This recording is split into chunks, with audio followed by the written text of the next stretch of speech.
Good morning, afternoon, evening, lovely friends. How are you all doing today? Welcome to the beginning of February. My goodness, we've had so much rain again, so much rain, it's ridiculous. There's standing water everywhere. There's a job I really want to get on with today, but I have to see how it goes, how wet. But today, this video is going to be all about what to sow in February. I'm just having a bit of a rejig. These pots are to come home for a wash. Excuse me a sec. Squelch, squelch. Oh, just plonk them there next to my next to the granny trolley. These have been washed. They can go away. That's a bit of a faff. But one of the things I want to do today, which relates to what to sow in February, is grab out my propagators. I'll show you properly everything and talk about everything when I sit down in a second. I just want to, I'm kind of putting things out to remind me because I've got a list, but even with a list sometimes I forget, so a visual reminder is quite useful. Oh, some seeds there, that's for Gary. Oh, and something that has been left on my pot. I tell you what, come inside, come and budge up on the daybed with me, and we'll have a proper chat. That's better. I was feeling a bit discombobulated, flappy, not flappy, but just wanting to get things organised and stashed, and I had a brief moment, I'm sure you all do this too, I was looking for a load of these little, what are they, 5 centimetre square, 2 inches if that, pots for doing some seed starts in at home, and I was thinking, I've got way more of these, where are they? And I thought, oh, they must be in that pile I just took out for the washing up. The ones I've just left by the granny trolley. Had a look through, no, they're not in there. I've got another little pile of pots outside the shed door waiting to go home for a scrub. Are they there? No. And I was thinking, I know I've got more. Did I lend them to someone? Did I forget to get them back? Stupid girl. They're in the cold frame with sweet peas and green garden peas in them, aren't they? So I think I did them as a sort of 3 by 5 in each tray. So there's 30 pots out in the garden already. Just to say, in terms of me taking pots home to clean, firstly, I'm quite late doing some of them because it was the broad bean experiment. I would normally direct sow all my broad beans, but last year, I was going to say this year, the end of last year in October, I sowed a load in cells in the hopes that by doing that, I could beat the mice. I could wrap them in tulle, chili, all that kind of stuff. So, yeah, they're waiting. I need to get more comfy. I've got cardboard everywhere. They need to come home for a wash. Normally, I would have all the pots and trays and bits and pieces washed. Let's have you around a bit. There we go. Sort of by the end of the summer, really, because that's when everything's been planted out. Get all the pots home, get them washed, bring them back, stash them. So I wash them for a couple of reasons, because I do get asked about this sometimes. One, it's just from from the point of view of hygiene. I never used to bother, but it isn't too much effort. So yeah, from the point of view of hygiene, but also because so much of this stuff is now going to go back to the flat and be used both inside my flat and outside my flat on the staircase. I don't want that kind of soil and compost, and sometimes there's worms, snails, slugs and that. I don't want all of that stuff all over my flat and in the hallway.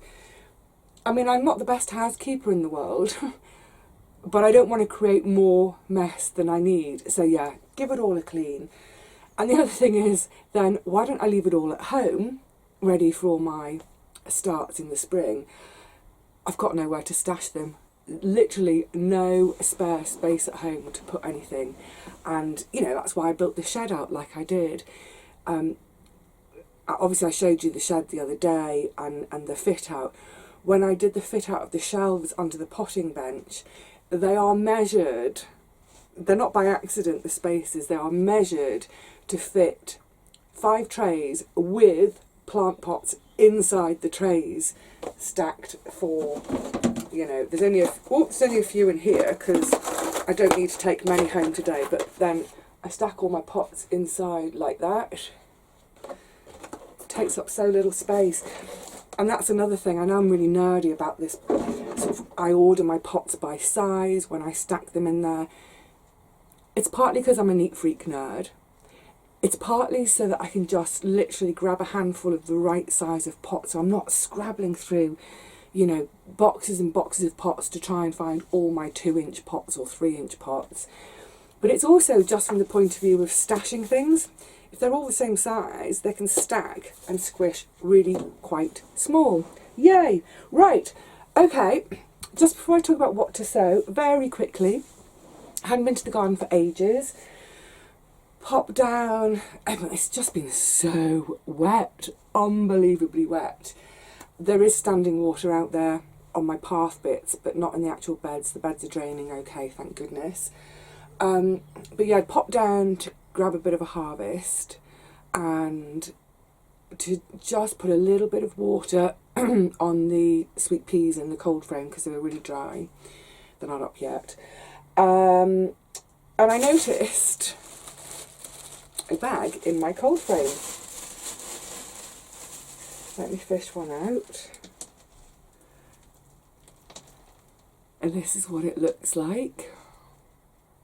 Can you guess what it is? I had no idea. I thought, is it a Jerusalem artichoke? No, it's not quite right for Jerusalem artichoke.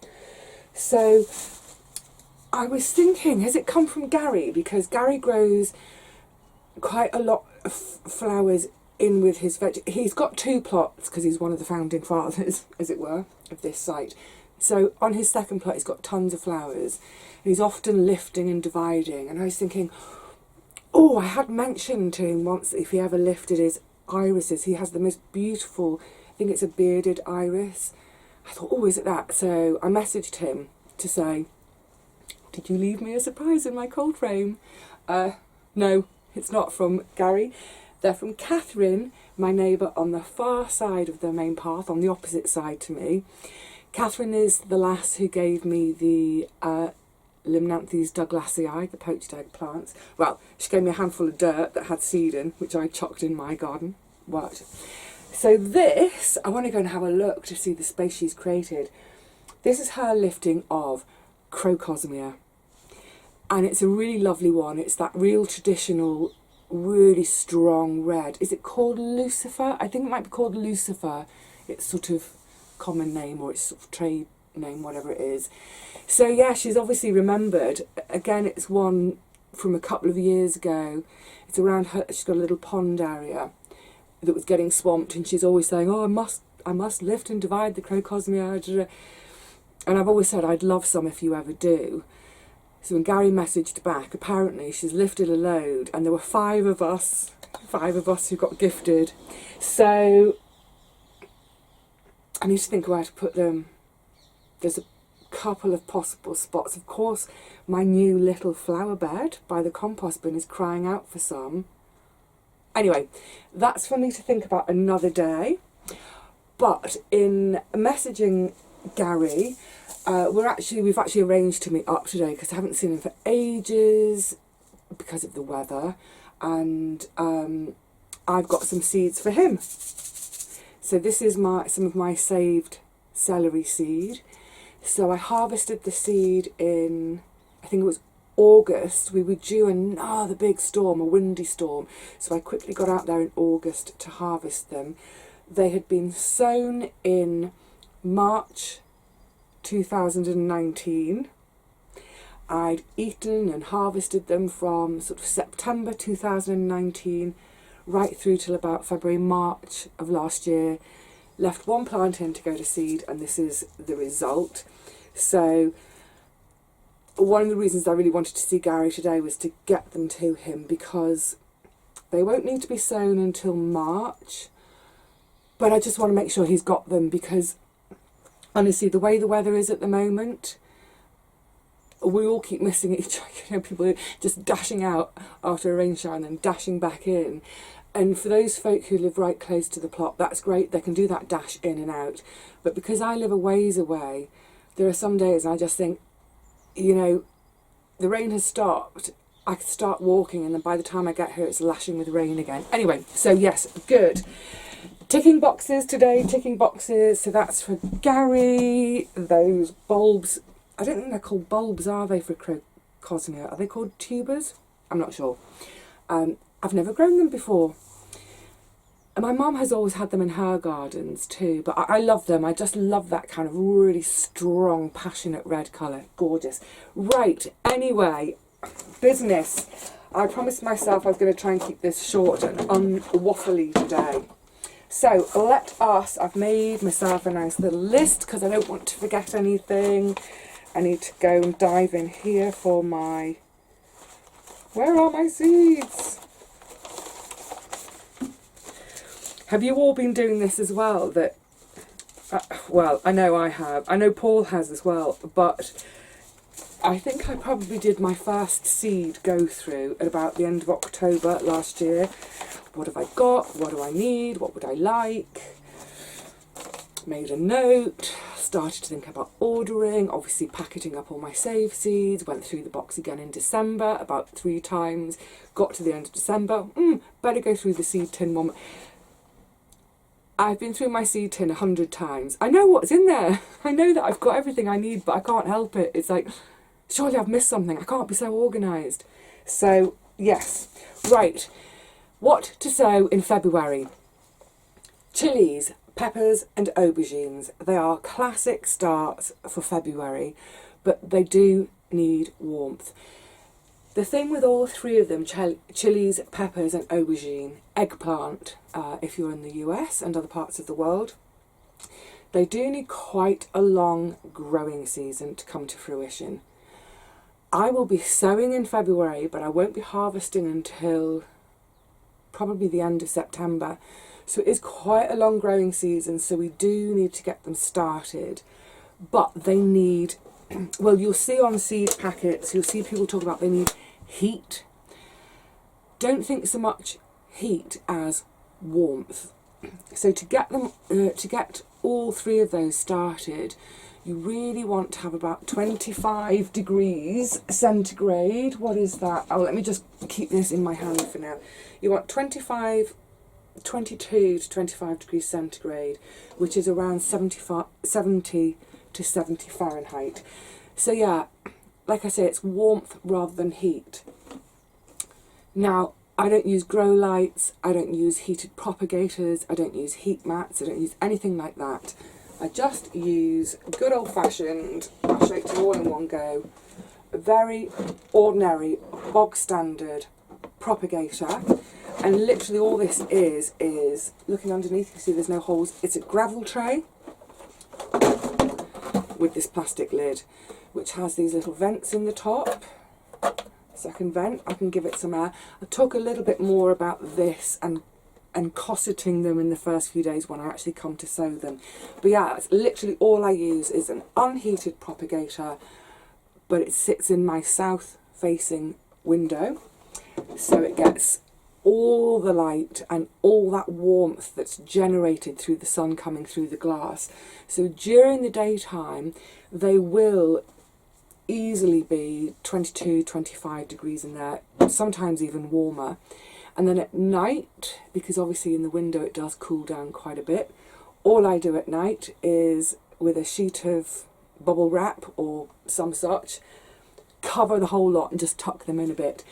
But I do the bubble wrap at about 5:30, 6 in the afternoon. So before the temperature really starts to drop, get the bubble wrap in to keep that warmth in there.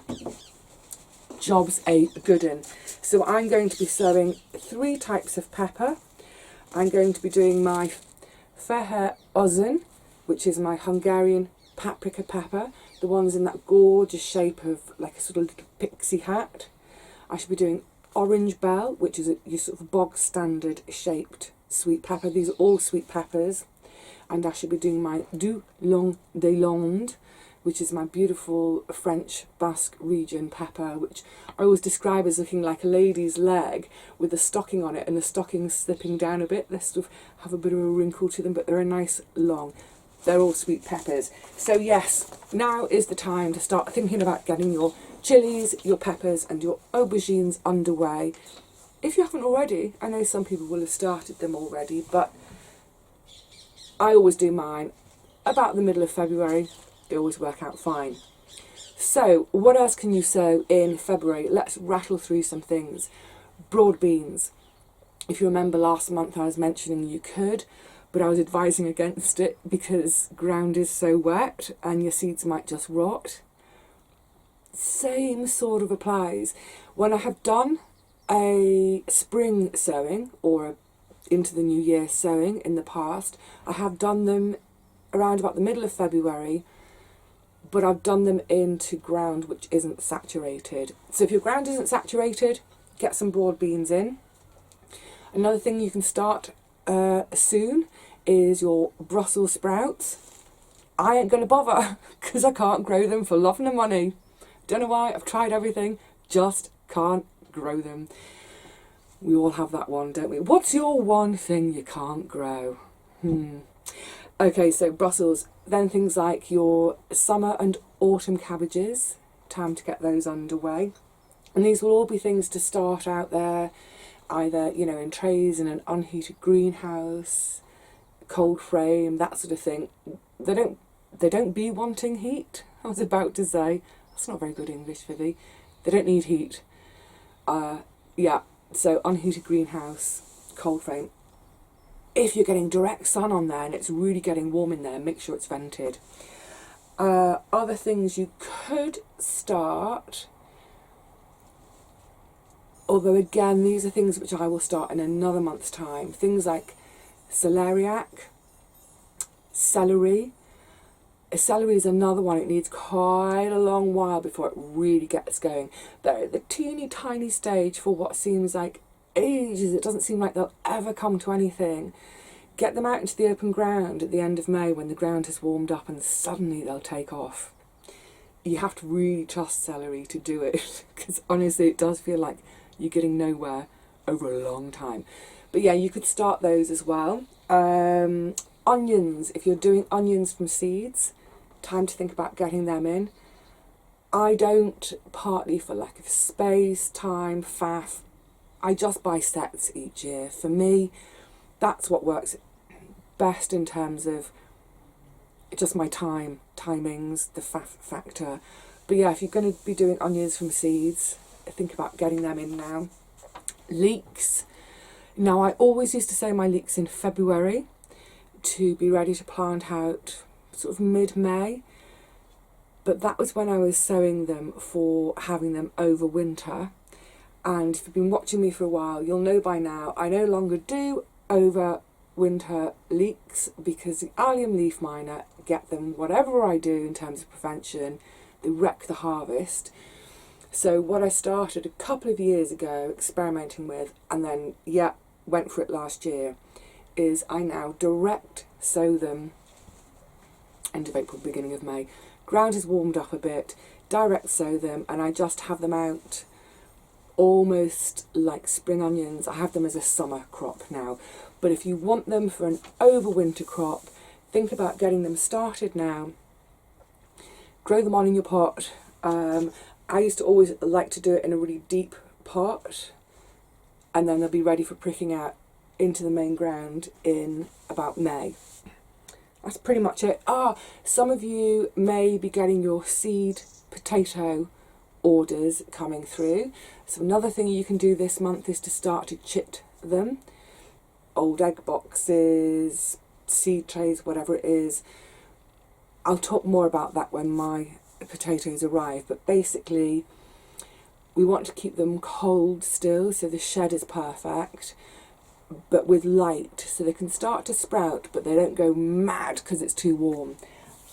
Is that everything on the list? I think it is. So yes, chilies, peppers, aubergines, indoors with a bit of warmth right now. Broad beans, Brussels, summer and autumn cabbages out there. Celeriac Celery, another two you can start indoors now. Onion seeds, outdoors, well, unheated cold frame, unheated greenhouse. Get your spuds chitted. And the other thing to bear in mind with your timings, I'm sure a lot of folk are saying this at the moment, is we're all dying to get going, aren't we? I want to sow my squash and my tomatoes and da da da. It's kind of almost like a false economy to start them now. It's just too soon because, well, listen, I'm not gonna teach a granny to suck eggs, as it were. You do what's right for you within your climate and your area. But for me, here, it's far too soon. Because what will happen is, even if I start to say, let's say tomatoes as an example, if I start them now, in 6 weeks to 8 weeks time, they'll be ready to transplant into the garden. That'll be the end of March. It's far too cold for them out there. They need a consistent 6 degrees centigrade and above before they go out. And that's thinking about nighttime temperatures, because our daytimes can be 15, even 20 in March on a beautiful sunny day, but at nighttime it can drop to freezing again. So yeah, it's not, yes, you can get things started, you can get things growing at home, and in 6 or 8 weeks time have beautiful tomato plants. But if they're going outside, you'll have nowhere to put them. It's too cold for them. So don't be, try to be patient. Try to be patient if you're in my kind of climate and you don't have a greenhouse, heated or otherwise. Think about that. The other things we can get on with this month, we can start to think about doing some pruning. My blueberry bushes need having a go at. I will be pruning my rose tree bush. It's getting big again. I'm going to prune it quite hard this year. I love it. If I have to lose a year of flowering by pruning, so be it. But I want to give it a really good going now, and then over the next few years it'll just have a bit of tinker time.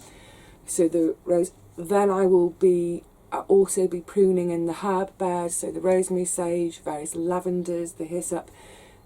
February is going to be my pruning month. Yay! So, you know, there's not a huge amount we can sow in February, but there's still plenty of other things to be getting on with to stop you being tempted to be dipping your fingers in that seed tin. Stop it, you lot. I know what you're like, because I know what I'm like.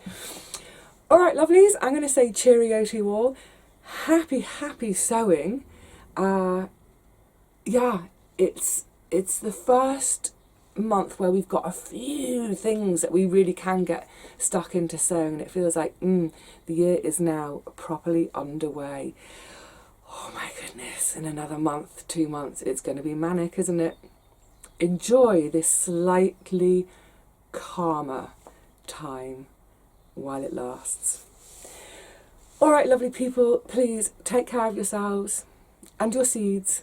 I'll see you again really soon, I hope. But in the meantime, please be well, be safe, be up to some garden mischief. Bye for now.